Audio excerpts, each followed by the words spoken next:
코스피 2,500선이 2달 만에 붕괴됐습니다. 트럼프 행정부가 관세 압박 강도를 높이고 공매도 재개에 더해 정치 불확실성까지 길어지며 참사를 빚어내고 있다는 분석입니다.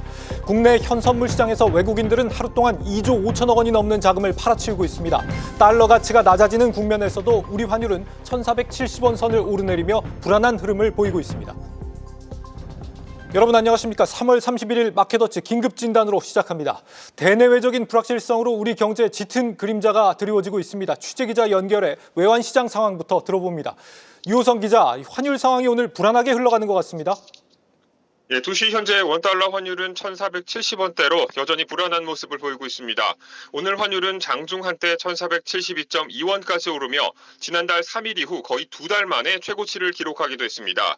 원달러 환율이 약세를 보이는 건 국내 주식시장에서 17개월 만에 공매도가 재개되면서 외국인 투자자들의 투자 심리에 영향을 미치고 있어서입니다.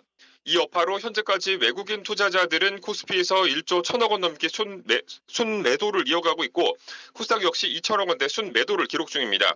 여기에 지난 주말 뉴욕 증시에서 3대 지수는 나스닥 2.7% 하락을 포함해 모두 2%대 급락을 보였잖아요. 미국 증시 불안전성과 공매도 재개가 겹치며 외국인 투자자들의 위험 회피 심리가 살아나면서 국내 주식시장에서도 자금이 빠져나가는 모습입니다. 네, 과거 공매도 재개될 때 환율 흐름을 보면 주로 급등하는 모습을 보였었다고요? 예, 맞습니다. 코로나19 팬데믹 이후 공매도 부분 재개 당시인 2021년 5월 3일을 보면요.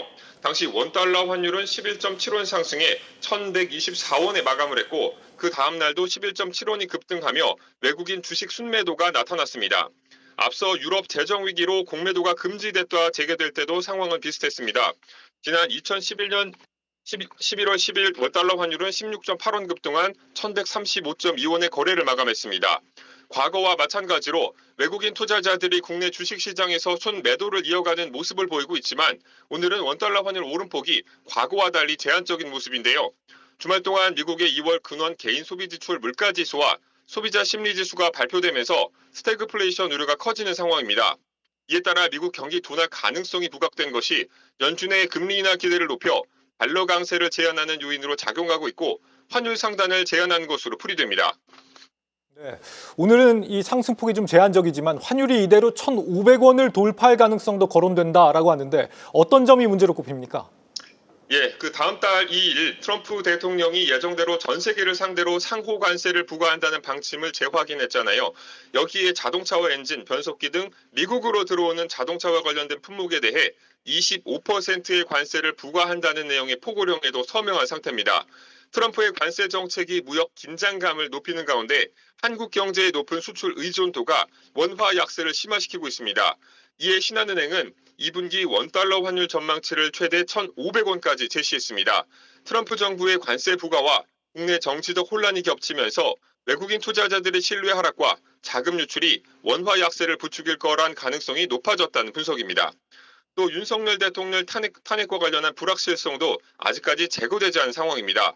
과거 탄핵 정국에서 환율이 3에서 5%가량 상승했다는 점을 감안한다면 이번에도 변동성 확대가 불가피하다는 분석이 나옵니다. 또 미중 갈등과 연준의 금리 정책 불확실성이 더해졌다는 점도 환율 상단을 열어놔야 할 요인으로 풀이됩니다. 지금까지 보도국에서 한국경제TV 유호성입니다.